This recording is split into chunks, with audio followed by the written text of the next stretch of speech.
I'm here today to introduce the next head coach of the Edmonton Oilers, Dave Tippett. I started the search 3 weeks ago, today actually, when I was named the general manager of the Edmonton Oilers. The first thing that I did was reach out to Ken Hitchcock. You're all familiar with Ken, obviously. He's been a coach in the National Hockey League a long, long time. And I asked Ken to assist me in going through the process in naming the next head coach of the Edmonton Oilers. So I want to thank Ken for being involved and helping me out in this process. Basically, I put together a list of about 15 to 17 candidates. There was 3 or 4 that had never coached before. Most of them had history, experience of being an NHL head coach. And then over the last 3 weeks, basically, Ken and I worked the phones a lot. We talked a lot of. I talked to a lot of managers. I know Ken talked to a lot of coaches, assistant coaches, people that were on Dave's staff, and people around the league, in trying to work our way through the list. Dave was always the leading candidate in my mind, going through the process. But I wanted to make sure that as I worked away towards making a decision, that I felt comfortable that we were hiring the best man possible, and I feel very good about that today. Along the way, Dave and I, after I left here on the Tuesday, I flew to San Diego to go watch Bakersfield play. Dave and I met for 4 or 5 hours in San Diego, and then last week we met again for 4 or 5 hours in Western Canada. And I think as I've gone, I talked to some players that had played for Dave in the past in Houston and also in the National Hockey League, and I think that the reasons why we're here today. I'm big on experience. Dave has coached in the National Hockey League for over 1,000 games behind the bench. I believe when you're in the National Hockey League, there's always some choppy waters, and certainly having somebody behind the bench that's been through those before, it's a positive. Dave's teams play with structure. He holds his players accountable, and he's a good communicator. And I think that those are real important ingredients in being a head coach in the National Hockey League today. So I look forward in working with Dave to build the Oilers into an elite team, and it's my great pleasure to announce Dave as the 16th head coach in Edmonton Oilers history. Thank you very much, Ken. An honor for me to be here today. Took a while to track Ken down. He's a busy guy these days. It's all over the place. But first of all, I want to thank Daryl Cates for the opportunity with the Oilers here. Bob Nicholson, obviously Ken Holland. Just an exciting time. I've been in pro hockey a long time as a player and as a coach. I haven't had the good fortune of coaching in Canada or playing in Canada, and that was very intriguing to me. It was funny last night talking to my mom, who lives out on Vancouver Island. I don't think I've ever heard her so enthused about a job that I've taken in my life as coming back to coach in Canada. So a real exciting time for me and my family. I come to a team here that obviously has good pieces, lots of upside, and everybody talks about McDavid and Draisaitl. There's more pieces here than McDavid and Draisaitl. There's good players here to build on, and I think there's lots of upside with this organization. Ken and I have talked a little bit about he's kind of given me his vision of where he wants to go, and we're very much in alignment with the pace of play we want to play at, how hard you have to compete. Allowing players to make sure that they maximize their talents. Like he talked about, structure is a big part of it. I think being able to play with the puck as well as with the puck is a big part of being successful in today's game. You look at the 2 teams competing in the finals right now, sound defensive teams, but teams that allow their players to flourish with the puck. And those are all things that I see happening for this organization here. So I'm delighted to be here. I'm thankful for the opportunity, and well rested. I've been out for a couple of years. It's time to get going. Yeah. All right. Thanks, Ken and Dave. We're going to open it up to questions from the floor. So we're going to start up front here with Bob. Hi, Dave. Bob Stauffer, Oilers Radio Nice to see you, Network. Bob. The Oilers staff currently has 2 former NHL head coaches and a guy that was in the Memorial Cup last year. Just a thought on, the current assistants and where you're at in terms of the makeup of your staff. What I've talked to Ken about is I thought it was right that I talk to the coaches that are here first. So I haven't reached out to anybody about any other jobs. I know all 3 guys. I know Gullik, Signani, and Vibros. I've all had relationships with them in the past. So I want to talk to them first, see where they're at, and go through the process with them. But that's where it'll start. I haven't done anything about any other coaches. I felt it was fair to talk to those guys first. Thank you. Mark, go ahead. Hey, Mark Spector, Sportsnet. Yeah. Your teams always had good records versus Edmonton. Even when you were in Arizona and it didn't seem like you should, you beat this team fairly regularly. What are the things that allowed you to do that? And how will those elements be seen when you're coaching this team? Well, I don't know why it ended up like that for a while. I don't know if it was a schedule or what it was, but there's a couple things I really believe in. One, no matter who you have on your team, the players, you try to maximize the individual talents of each of those players, and that's a coach's responsibility. Whether you have a top superstar or a role player or your backup goalie, you try to maximize every individual, and that's what I always feel like I try to bring to our teams. And with that, when you're maximizing that, you see what an individual can do, but then you try to put him in a position where he can really succeed. And that's where I feel like, especially some of the teams in Arizona where we weren't high on talent, we were high on character, higher on work ethic, but we worked together well. And we found ways to win a lot of hockey games. And that's the third thing I believe in. Like you got to find ways to win. There's days when maybe you're tired. There's days when maybe top players are hurt. I always tell the players there's never an excuse for not winning, right? If you don't win, but give yourself the best chance to win you can. And that's what I've always believed in. I've got fortunate with a lot of wins. Sometimes when a lot of people would say, we shouldn't have won, but we did. And coming to a team where you have players like McDavid and Draisaitl, hopefully I can find ways to use those guys as weapons to win also.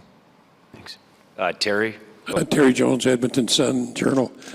Speaking of McDavid and Draisaitl, have you any preliminary idea of how you'd like to use them together, separate centers, that sort of thing? And the other thing is I suspect mostly because of what you were surrounded with, or had to use, particularly in Phoenix, you've kind of got this vision of being a defensive coach more than you are an offensive coach. But if I read right in what you were saying, you prefer to coach the team you've got and see where that takes you. Is that accurate? It is. Well, first of all, with McDavid and Draisaitl, I know Connor from working with him in the World Cup with Todd, so I know Connor a little bit. I don't know Draisaitl personally. I've watched a lot of video of them together and apart. Some of it, I like seeing them together. It seems like they feed off each other, and I'll give you one example. When we were in the World Cup, we'd gone into the World Cup, we had 13 forwards. Matthews was our 13th forward. And going into the World Cup, we had put together some lines and trying different people with McDavid. And we tried McKinnon, we tried Drouin, there was a lot. And finally we came down one day and said, let's try Matthews up there. And I went to Austin, I said, you ever played any wing? And he goes, no, I'll do whatever I want, because he hadn't played pro yet. He hadn't played in the NHL. And so we weren't even sure if he was going to make the team. And so then Matthews comes up and he put him on the wing, and he was an unbelievable compliment. And if you guys remember those last couple of games of that tournament, it was phenomenal the way they worked together. I see Draisaitl a little bit in that same vein as Matthews, where real solid, great plays, Connor can give and go with him, and then basically Draisaitl shoots when he gets a chance, So that's something that sticks out in my mind. That being said, I'm not stuck on that. I want to see how the rest of the lineup by the time we get to training camp looks is, but you watch those two players play together, they certainly feed off each other. As far as the defensive coach, I laugh at that all the time because my first job in the NHL, I actually got from Doug Armstrong in Dallas because I was an offensive coach. I was the assistant coach in LA and I ran the power play and we had a real good power play. And Doug hired me because he thought I could work more creativity and more offense. And in Dallas, we had some good offensive teams. And then I went to Arizona and we had to figure out how to win without those high-end scores. So we figured out how to win in Arizona with character and grit. And good defense and good goaltending. So I don't look at myself as a defensive coach or an offensive coach. I look at myself as a coach that tries to find a way to win with the people that I have. Over here, Min, go ahead. Dave, Min Dhariwal with CBC. I'm just wondering, with the fan base here in Edmonton, a lot's been made of how a lot of the fans have kind of turned away a bit from the team with all the changes that have happened in previous years with different coaches and GMs. What's your message to them as far as what you're hoping to bring to this team and how you hope to change that, as well as you too, Ken? That same question. I can just tell you that the excitement between what Ken brings and what I've had for this job is I think this is going to be a fun ride. And if I'm a fan out there thinking I'm going to step away, you might be disappointed. I think that there's lots of upside in this team, and I'm excited to get going. I feel that good about it here. I would just say that it's up to us, management, coaches, and the players to get the fans excited. If we play hard on an every night basis and win our share of games, and we're in a race for a playoff spot, the fans are going to be excited. It's up to us to make the fans excited. Thank you. Jason, over here, go ahead. Hi, Dave. Congratulations. Jason Greger, TSN 1260 and OilersNation.com. I got one for each of you. For you, Dave, just in Arizona, I looked, you never really had high-octane offensive guys, as you alluded to. What about moving from the back end? And in today's game, it seems if you can't move the puck up the ice, especially through the middle of the ice, you can't have success. So how do you coach that? Is it coaching? Is it the skill of your players? And then secondly, Ken, for you, do you see that same thing? And do you now build your team a lot with the input of what Dave wants as type of players? I'll just start. You can't play in this league without a five-man attack, and it used to be get one defenseman up in the play. You need to play as five-man units all the time. And you talk about it's not just with the puck. If you watch forechecks now, you get in the offensive zone. It's hard to forecheck teams if you're just going to use three guys. Your D have got to be up on that too. So I'm a big believer. Defense have to be involved, have to be outlets coming out of your zone, breakouts. I mean, you need support. There's some teams that I won't mention them, but they do a real good job of breaking out of their own end, just with short passes, real good support of D partners, but then they get up the ice. So whether it be without the puck, a forecheck in the offensive zone, or getting up the ice, your D have to be involved. That's the only way you can stay competitive in the league today. And I guess my answer would be, Dave and I are going to be a team. I worked with 4 coaches in Detroit, and you go to work every day and you grind away. And I think it's my job as the general manager to provide a vision, and then your pro scouts, your amateur scouts are going to go out. Pro scouts maybe on the short term, the amateur scouts are on the longer term. To build your team. Certainly in Detroit, in our heyday, you talked about we had great defensemen. Now, to get those defensemen, for the most part, you got to draft them and you got to develop them. There are some good young defensemen in this organization coming through the system. Obviously, Bouchard, the 10th pick. Samorukov had a great year as a third-round pick in Guelph, leading them to the Memorial Cup, and there's some other young defensemen. So we got to draft it, we got to develop, and then as Dave and I work together on an everyday basis, we talk about all that. But certainly, I'm with Dave. You got to have the defense got to join the rush. They got to get the puck moved up, and you got to be moving in a 4- and 5-man attack. We're together on that. Derek, go ahead up front. Derek Van Diest, Edmonton Sun, Edmonton Journal. Ken, this is for you. First off, There's been a lot of coaches that have come through here in the last 10 years. How important was it to bring someone in that'll provide stability to that position and is not kind of be a one-and-done guy? And then Dave, you must know the record of coaches here. There's been a lot of smart coaches that have come through here and haven't been able to make it work. What's going to be different, you think, with you behind the bench that maybe some of the other guys weren't able to achieve? Well, I think I'd like to think that your question for me, I tried to answer it when I was hired 3 weeks ago. I'm hoping to provide stability. I think the best chance for success is in a stable environment, and I think we all understand the pressures to win in all 31 markets, and unfortunately, they haven't had a lot of haven't been in the playoffs much. So it's our job to try to get the team, make it better, get into a playoff race. Our goal for 19-20, like I said before, is to find a way to be in the race, compete, and ultimately we hope we're one of the last 16 teams standing when the season is over. So stability, a plan, and you gotta peck away. It's a move at a time, and I just think it's having a plan and having a stable environment. And I'd like to think that between my hiring and the hiring today with Dave, that I'm big on experience. I'm big, whether it's a player, whether it's a coach. Dave's got experience.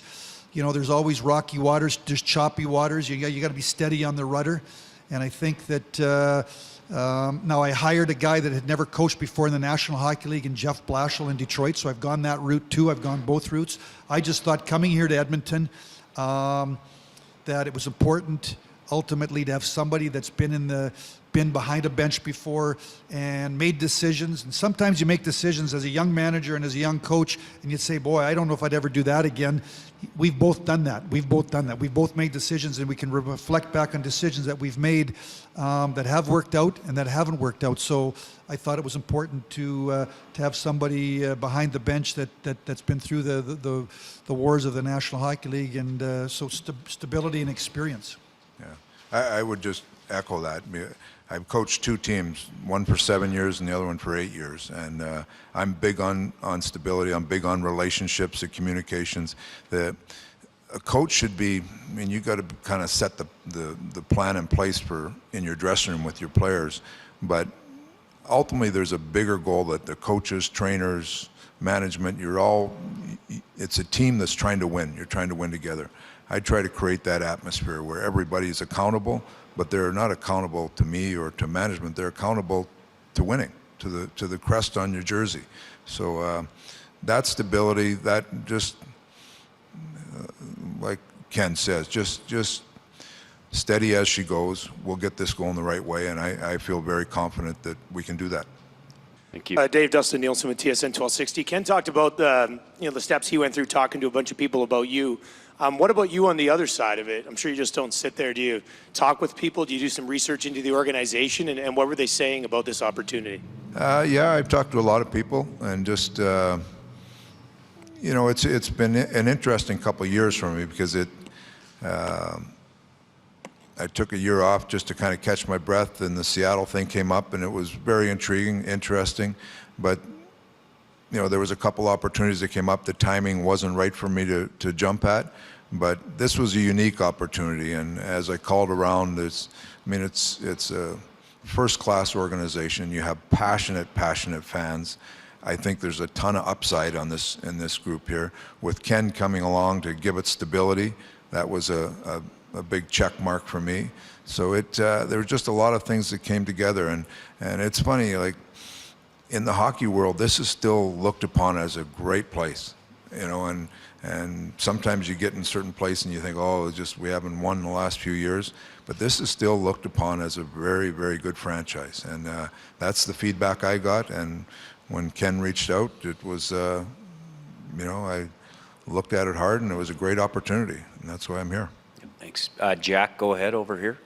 Dave, Jack Michaels, play-by-play for the Oilers. Just to follow up on that last comment, because by all accounts in Seattle, you basically had a chance to be the guy to your right, to be a Ken Holland, and to build everything piece by piece.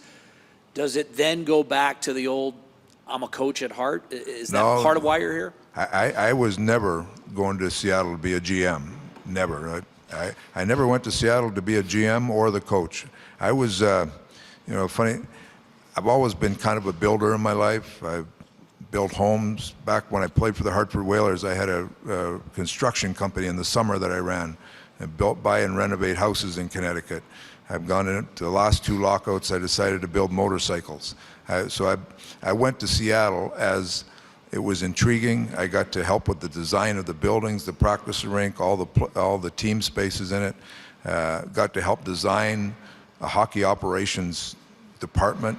So I was there, like, it was intriguing for me, those things. It was never intriguing. I never went with the intention of becoming a GM. I have no desire to be a GM. The coaching thing, at first we talked about it, and like I say, I didn't go to Seattle to coach, but when it got moved back, got pushed back from 20 to 21, that really took that would have been 4 years out. So that's, and it's funny, as I got away from the game, didn't skate much the first year I was out, played a lot more golf than skated.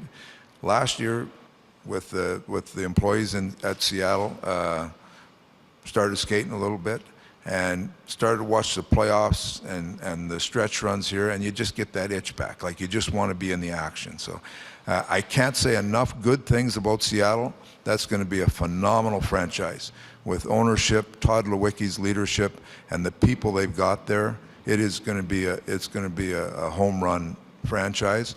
But I was blessed to be there and help out with some of the early infrastructure. But ultimately, the coaching bug got me, and this opportunity was a great opportunity. Thank you. Daniel, go ahead. Daniel Nugent-Bowman, The Athletic. This is a question for Ken. You mentioned that Dave was one of your leading candidates.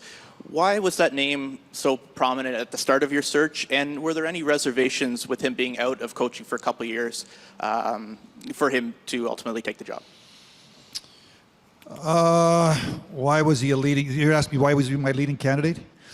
I would say to you, experience, the things that he's accomplished in his career in Dallas and in Arizona. He played the game for a lot of years. Had a successful record as a player, and good checker, and played hard. Come to rink every day, and then obviously has been in the game a long time.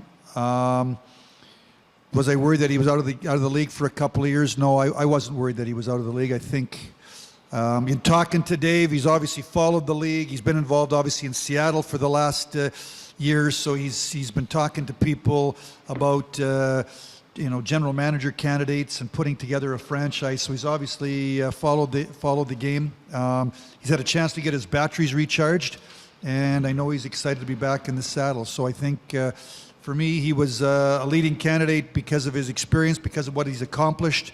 I talked to some former players that I know real well, and some of them are assistant coaches in the NHL today and around the National Hockey League. They talked about his structure. They talked about his ability to communicate. They talked about his making players accountable. And those are all things that are very, very important to me as a general manager when I hire a coach. Thanks. We've got time for a couple more. We'll go John at the back there. Hey, Dave. John from Global. Ken just mentioned it again. Communication. How do you think you've evolved as a communicator with today's ever-changing athlete? I don't think I've evolved. I think I've always had it. That's always been part of who I am. I believe in, I think one thing that players would tell you about me is I'm very honest. It's not a ruthless honest. I'm just honest in my opinion. If a player is not playing well, and I'll tell him he's not playing well. If he's playing well, I'll tell him he's playing well. There's a communication. I think it goes beyond communication. It goes to a relationship. You have a relationship with your players, that you care about them not just as players but as people, and you build a team atmosphere accordingly. And the communication is the easy part of it. Thanks, Jason. Dave, as a coach, you came in the early 2000s, and it's changed and evolved. Specifically, the uses of analytics. They're obviously a big part in today's game. They're a tool that can be used. Have you learned as a coach, is there some that you felt are more helpful from a coaching perspective? When I retired in '94, I played for Philadelphia. I retired and I was a player assistant coach in Houston. I started doing analytics in 1995, and it was all off video, and I have spreadsheets and spreadsheets from back in the mid-90s. So I've been doing it a lot longer than you guys have been talking about it. And I use it as a tool all the time. We'll use it in our preparation. We'll use it in our analysis after. I think it's a great tool. It's not the only tool, but it's a great tool. And my video coaches, if you ever got any of their ears, you would see how much stuff comes out. And then I was working with a young guy named John Chaika, who is very much into it, and he had a lot of information. So the analytics part of it has been a part of who I am way before everybody. The one that I think the one you always go back to for me is scoring chances for and against. And it's not just, I have different rankings for scoring chances, how they happen, quality of them, and exactly who was involved in them, which is, you'd end up getting a real true plus minus. And I've collected this data for a long time, and it's really interesting to see. And I've made some decisions on them. There was a story I used to tell. We had a defenseman that was your typical old defenseman, hard, hack, whack, and you know, just the greatest defender ever. And then we had this other young kid that came out of college who was a light guy, great skater, moved the puck, but he didn't have the aura of a defensive defenseman, so he didn't play those situations. And as I started going through these stats, one guy defends 75% of the time, and the other guy defends 25% of the time. The guy who's defending 75% of the time, he's going to get kabong sooner or later, right? So there's a lot of things like that that I've gone through for years and years, and it helps in to try, what we talked about earlier, maximizing what a player can do, maximizing their talents. And numbers and stats sometimes can really lead you to some of those conclusions. Okay, last question here. Terry, go ahead. Dave, you've mentioned how you see a lot of upside in a lot of players here, but there's obviously another half of this hockey club that seriously underperformed last year. How do you view, say, your third and fourth lines as they sit now, and what confidence has Ken given you that there'll be significant changes to give you a better chance to win? Ken and I have talked about this, and I think we both understand there needs to be some added depth in there. I'm big on having players that really fit roles down there, and we've talked about that, but I'll maybe let Ken talk about it a little more. But it's, we know that there has to be some scoring depth. There's some balance of scoring that if you look at the 2 fourth lines in the finals right now, they're both real good lines. They play against other teams' top players. They chip in goals when they're needed, and those are things that we'll strive for. Thank you. Thanks, everybody, for your attendance today. We're going to get a quick photo op with Ken and Dave before we head into one-on-ones. Thanks again for tuning in, and thanks, Ken and Dave.